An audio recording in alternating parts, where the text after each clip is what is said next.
All these years of living here, I've seen it flood up to the sidewalk. But this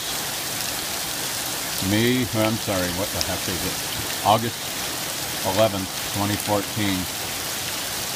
That's the car on my driveway. The tires are almost buried.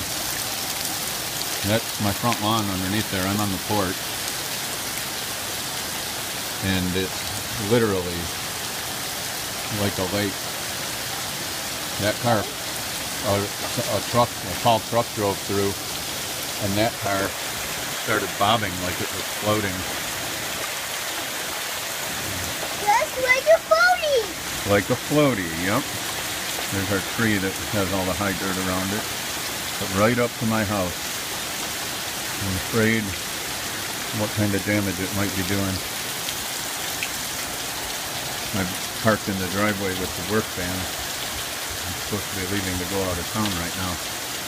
But I don't really want to leave in this condition.